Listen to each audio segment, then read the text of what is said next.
अध्याय 3 कर्मयोग। अर्जुनवाच जायसी चेत् कर्मणस्ते मता बुद्धिर्जनार्दन तत्किं कर्मणि घोरे मां नियोजयसि केशव। अर्जुन ने कहा, हे जनार्दन, हे केशव, यदि आप बुद्धि को सकाम कर्म से श्रेष्ठ समझते हैं तो फिर आप मुझे इस घोर युद्ध में क्यों लगाना चाहते हैं? व्यामिश्रेणेव वाक्येन बुद्धिं मोयसीव मे तदेकं वद निश्चित्य येन श्रेयो अहम् आप्नुयाम्। आपके व्यामिश्रित उपदेशों से मेरी बुद्धि मोहित हो गई है, अतः कृपा करके निश्चय पूर्वक मुझे बताएं कि इनमें से मेरे लिए सर्वाधिक श्रेयस्कर क्या होगा। श्री भगवानुवाच लोके यस्मिन् द्विधा निष्ठा पुरा प्रोक्ता मया नघ ज्ञानयोगेन सांख्यानां कर्मयोगेन योगिनाम्। श्री भगवान ने कहा, हे निष्पाप अर्जुन, मैं पहले ही बता चुका हूं कि आत्म साक्षात्कार का प्रयत्न करने वाले 2 प्रकार के पुरुष होते हैं। कुछ इसे ज्ञान योग द्वारा समझने का प्रयत्न करते हैं तो कुछ भक्तिमय सेवा के द्वारा।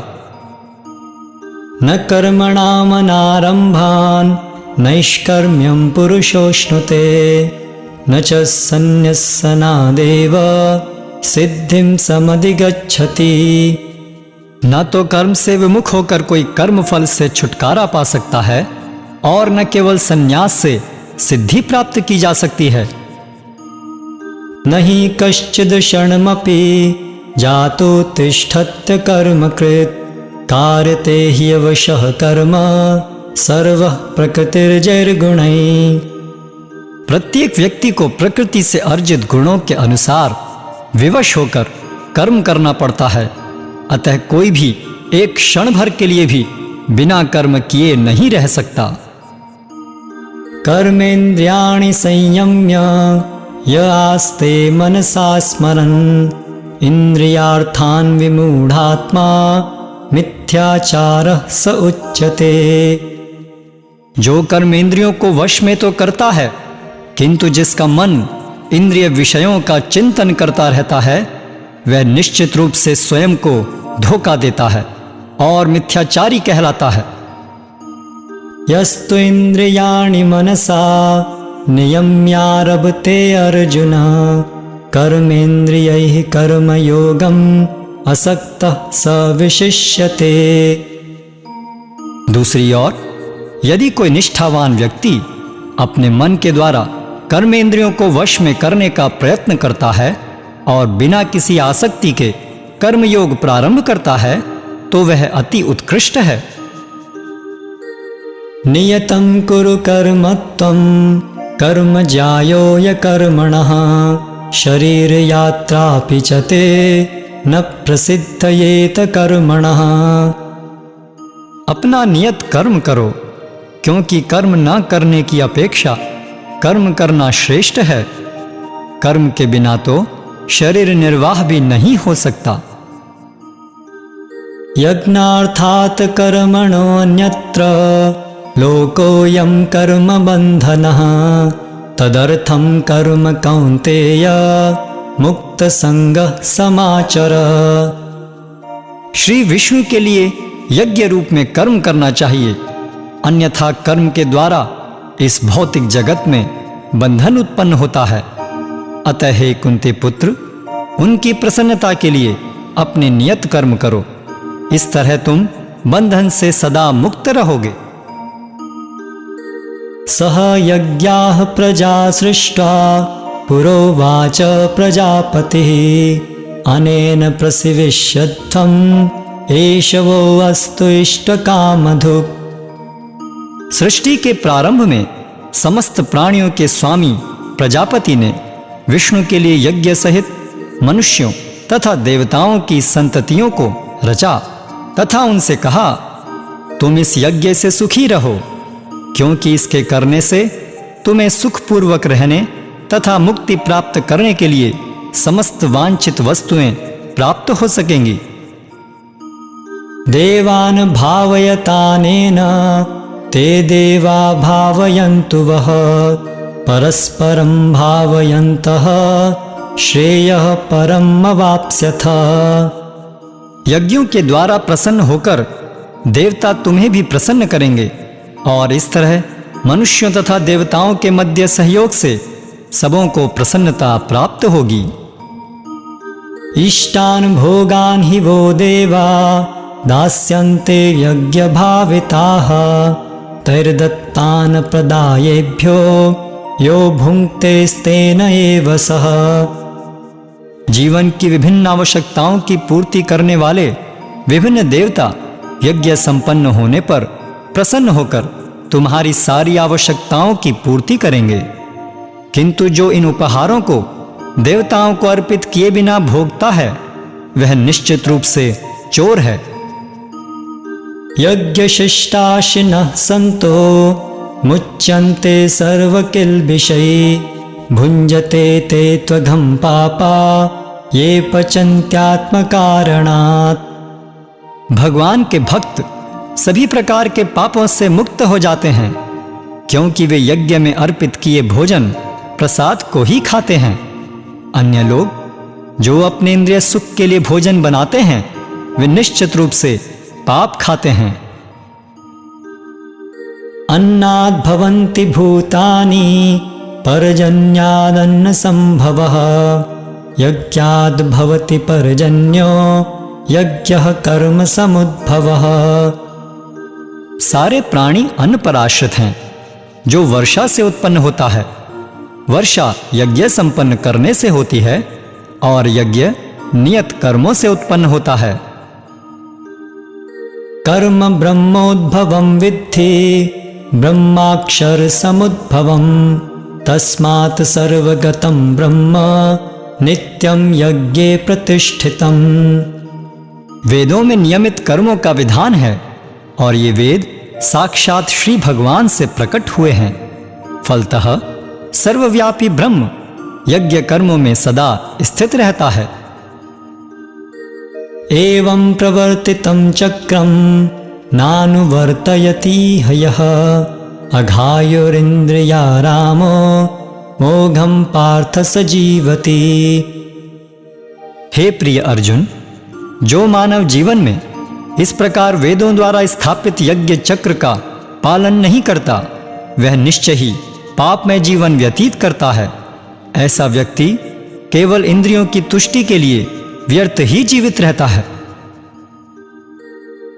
यस्त्वात्मरतिरेव स्यात् आत्मतृप्तश्च मानवः आत्मन्येव च संतुष्टः तस्य कार्यं न विद्यते। किंतु जो व्यक्ति आत्मा में ही आनंद लेता है तथा जिसका जीवन आत्म साक्षात्कार युक्त है और जो अपने में ही पूर्णतया संतुष्ट रहता है उसके लिए कुछ करणीय नहीं होता। नैव तस्य कृतेनार्थो न कृतेनेह कश्चन न चास्य सर्वभूतेषु कश्चिदर्थव्यपाश्रयः।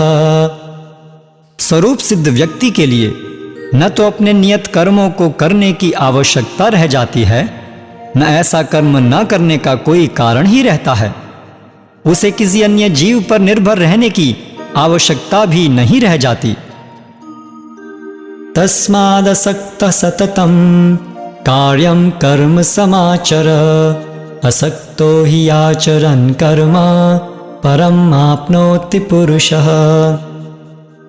अतः कर्म फल में आसक्त हुए बिना मनुष्य को अपना कर्तव्य समझकर निरंतर कर्म करते रहना चाहिए क्योंकि अनासक्त होकर कर्म करने से उसे परब्रह्म की प्राप्ति होती है। कर्मणैव हि संसिद्धिम् आस्थिता जनकादयः लोकसंग्रहमेवापि संपश्यन् कर्तुमर्हसि। जनक जैसे राजाओं ने केवल नियत कर्मों को करने से ही सिद्धि प्राप्त की। अतः सामान्य जनों को शिक्षित करने की दृष्टि से तुम्हें कर्म करना चाहिए। यद्यदाचरति श्रेष्ठस्तत्तदेवेतरो जनः स यत् प्रमाणं कुरुते लोकस्तद अनुवर्तते। महापुरुष जो जो आचरण करता है सामान्य व्यक्ति उसी का अनुसरण करते हैं। वह अपने अनुसरणीय कार्यों से जो आदर्श प्रस्तुत करता है संपूर्ण विश्व उसका अनुसरण करता है। न मे पार्थास्ति कर्तव्यं त्रिषु लोकेषु किंचन नानवाप्तम् अवाप्तव्यं वर्त एव च कर्मणि। हे प्रथापुत्र, तीनों लोकों में मेरे लिए कोई भी कर्म नियत नहीं है। न मुझे किसी वस्तु का अभाव है और न आवश्यकता ही है, तो भी मैं नियत कर्म करने में तत्पर रहता हूं। यदि ह्यं न वर्तेयं जातु कर्मण्यतन्द्रितः मम वर्तमानुवर्तन्ते मनुष्याः पार्थ सर्वशः। क्योंकि यदि मैं नियत कर्मों को सावधानी पूर्वक न करूं तो हे पार्थ, यह निश्चित है कि सारे मनुष्य मेरे पथ का ही अनुगमन करेंगे। उत्सीदेयुर्मे लोका न कुर्यां कर्म चेदहं संकरस्य च कर्तास्याम् उपहन्यामि मा प्रजाः। यदि मैं नियत कर्म न करूं तो ये सारे लोग नष्ट हो जाएं, तब मैं अवांछित जन समुदाय को उत्पन्न करने का कारण हो जाऊंगा और इस तरह संपूर्ण प्राणियों की शांति का विनाशक बनूंगा। सक्ताः कर्मण्य विद्वांसो यथा कुर्वन्ति भारत कुर्याद् विद्वां तथा सक्तः चिकीर्षुर्लोकसंग्रहम्। जिस प्रकार अज्ञानी जन फल की आसक्ति से कार्य करते हैं, उसी तरह विद्वान जनों को चाहिए कि वे लोगों को उचित पथ पर ले जाने के लिए अनासक्त रहकर कार्य करें। न बुद्धिभेदं जनयेत् अज्ञानां कर्म संगिनां जोषयेत सर्वकर्माणि विद्वान युक्तः समाचरन्। विद्वान व्यक्ति को चाहिए कि वह सकाम कर्मों में आसक्त अज्ञानी पुरुषों को कर्म करने से रोके नहीं, ताकि उनके मन विचलित न हो, अपितु भक्ति भाव से कर्म करते हुए वह उन्हें सभी प्रकार के कार्यों में लगाएं, जिससे कृष्ण भावनामृत का क्रमिक विकास हो। प्रकृते क्रियमाणानि गुणैः कर्माणि सर्वशः अहंकार विमूढ़ात्मा कर्ताहम् इति मन्यते। जीवात्मा अहंकार के प्रभाव से मोहग्रस्त होकर अपने आप को समस्त कर्मों का कर्ता मान बैठता है, जबकि वास्तव में वे प्रकृति के तीनों गुणों द्वारा संपन्न किए जाते हैं। तत्त्ववित्तु महाबाहो गुण कर्म विभागयोः गुणा गुणेषु वर्तन्ते इति मत्वा न सज्जते। हे महाबाहो, भक्ति भाव में कर्म तथा सकाम कर्म के भेद को भली भांति जानते हुए जो परम सत्य को जानने वाला है, वह कभी भी अपने आप को इंद्रियों में तथा इंद्रिय तृप्ति में नहीं लगाता। प्रकृतिर्गुण सम्मूढ़ा सज्जन्ते गुण कर्मसु तान कृत्सन विदो मंदान कृत्सन भिन्न विचालयेत। माया के गुणों से मोहग्रस्त होने पर अज्ञानी पुरुष पूर्णतया भौतिक कार्यों में संलग्न रहकर उनमें आसक्त हो जाते हैं। यद्यपि उनके ये कार्य उनमें ज्ञानाभाव के कारण अधम होते हैं, किंतु ज्ञानी को चाहिए कि उन्हें विचलित न करे। मयि सर्वाणि कर्माणि सन्न्यस्याध्यात्मचेतसा निराशिर्निर्ममो भूत्वा युध्यस्व विगतज्वरः। अतः हे अर्जुन, अपने सारे कार्यों को मुझ में समर्पित करके मेरे पूर्ण ज्ञान से युक्त होकर लाभ की आकांक्षा से रहित, स्वामित्व के किसी दावे के बिना तथा आलस्य से रहित होकर युद्ध करो। ये मे मतमिदं नित्यम् अनुतिष्ठन्ति मानवाः श्रद्धावन्तो अनसूयन्तो मुच्यन्ते ते अपि कर्मभिः। जो व्यक्ति मेरे आदेशों के अनुसार अपना कर्तव्य करते रहते हैं और ईर्ष्या रहित होकर इस उपदेश का श्रद्धापूर्वक पालन करते हैं, वे सकाम कर्मों के बंधन से मुक्त हो जाते हैं। ये तु एतदभ्यसूयन्तो नानुतिष्ठन्ति मे मतम् सर्वज्ञान विमूढांस्तान् विद्धि नष्टान चेतसः। किंतु जो ईर्ष्यावश इन उपदेशों की उपेक्षा करते हैं और इनका पालन नहीं करते, उन्हें समस्त ज्ञान से रहित, दिग्भ्रमित तथा सिद्धि के प्रयासों में नष्ट भ्रष्ट समझना चाहिए। सदृशं चेष्टते स्वस्याः प्रकृतिर्ज्ञानवानपि प्रकृतिं यान्ति भूतानि निग्रहः किं करिष्यति। ज्ञानी पुरुष भी अपनी प्रकृति के अनुसार कार्य करता है, क्योंकि सभी प्राणी तीनों गुणों से प्राप्त अपनी प्रकृति का ही अनुसरण करते हैं। भला दमन से क्या हो सकता है?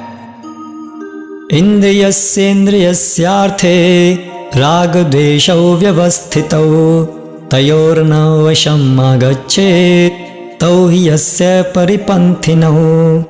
प्रत्येक इंद्रिय तथा उसके विषय से संबंधित राग द्वेष को व्यवस्थित करने के नियम होते हैं। मनुष्य को ऐसे राग तथा द्वेष के वशीभूत नहीं होना चाहिए, क्योंकि ये आत्म साक्षात्कार के मार्ग में अवरोधक हैं। श्रेयान् स्वधर्मो विगुणः परधर्मात् सुनिष्ठितात् स्वधर्मे निधनं श्रेयः परधर्मो भयावह। अपने नियत कर्मों को दोषपूर्ण ढंग से संपन्न करना भी अन्य के कर्मों को भली भांति करने से श्रेयस्कर है। स्वीय कर्मों को करते हुए मरना पराये कर्मों में प्रवृत्त होने की अपेक्षा श्रेष्ठतर है, क्योंकि अन्य किसी के मार्ग का अनुसरण भयावह होता है। अर्जुन उवाच अथ केन प्रयुक्तोऽयं पापं चरति पुरुषः अनिच्छन्नपि वार्ष्णेय बलादिव नियोजितः। अर्जुन ने कहा, हे वृष्णिवंशी, मनुष्य न चाहते हुए भी पाप कर्मों के लिए प्रेरित क्यों होता है? ऐसा लगता है कि उसे बलपूर्वक उनमें लगाया जा रहा हो। श्री भगवान उवाच काम एष क्रोध एष रजोगुण समुद्भवः महाशनो महापाप्मा विद्धेनम् इह वैरिणम्। श्री भगवान ने कहा, हे अर्जुन, इसका कारण रजोगुण के संपर्क से उत्पन्न काम है, जो बाद में क्रोध का रूप धारण करता है और जो इस संसार का सर्वभक्षी पापी शत्रु है। धूमेनाव्रियते वह्निर् यथादर्शो मलेन च यथोल्बेनावृतो गर्भः तथा तेनेदमावृतम्। जिस प्रकार अग्नि धुएं से, दर्पण धूल से अथवा भ्रूण गर्भाशय से आवृत रहता है, उसी प्रकार जीवात्मा इस काम की विभिन्न मात्राओं से आवृत रहता है। आवृतं ज्ञानमेतेन ज्ञानिनो नित्यवैरिणा कामरूपेण कौन्तेय दुष्पूरेणानलेन च। इस प्रकार ज्ञान में जीवात्मा की शुद्ध चेतना उसके काम रूपी नित्य शत्रु से ढकी रहती है, जो कभी भी तुष्ट नहीं होता और अग्नि के समान जलता रहता है। इंद्रियाणि मनोबुद्धिर् अस्य अधिष्ठानमुच्यते एतैर्विमोहयत्येष ज्ञानमावृत्य देहिनम्। इंद्रियां, मन तथा बुद्धि इस काम के निवास स्थान हैं। इनके द्वारा यह काम जीवात्मा के वास्तविक ज्ञान को ढककर उसे मोहित कर लेता है। तस्मात् त्वम् इंद्रियाण्यादौ नियम्य भरतर्षभ, पाप्मानं प्रजह्येयेनं ज्ञान विज्ञान नाशनम्। इसलिए हे भरतवंशियों में श्रेष्ठ अर्जुन, प्रारंभ में ही इंद्रियों को वश में करके इस पाप के महान प्रतीक काम का दमन करो और ज्ञान तथा आत्म साक्षात्कार के इस विनाशकर्ता का वध करो। इंद्रियाणि पराण्याहुर् इंद्रियेभ्यः परं मनः, मनसस्तु परा बुद्धिर् यो बुद्धे परतस्तु सः। कर्मेंद्रियां जड़ पदार्थ की अपेक्षा श्रेष्ठ हैं। मन इंद्रियों से बढ़कर है, बुद्धि मन से भी उच्च है और वह आत्मा बुद्धि से भी बढ़कर है। एवं बुद्धि परं बुद्ध्वा संस्तभ्यात्ममानमात्मना, जहि शत्रुं महाबाहो कामरूपं दुरासदम्। इस प्रकार हे महाबाहु अर्जुन, अपने आप को भौतिक इंद्रियों, मन तथा बुद्धि से परे जानकर और मन को सावधान आध्यात्मिक बुद्धि से स्थिर करके आध्यात्मिक शक्ति द्वारा इस काम रूपी दुर्जय शत्रु को जीतो।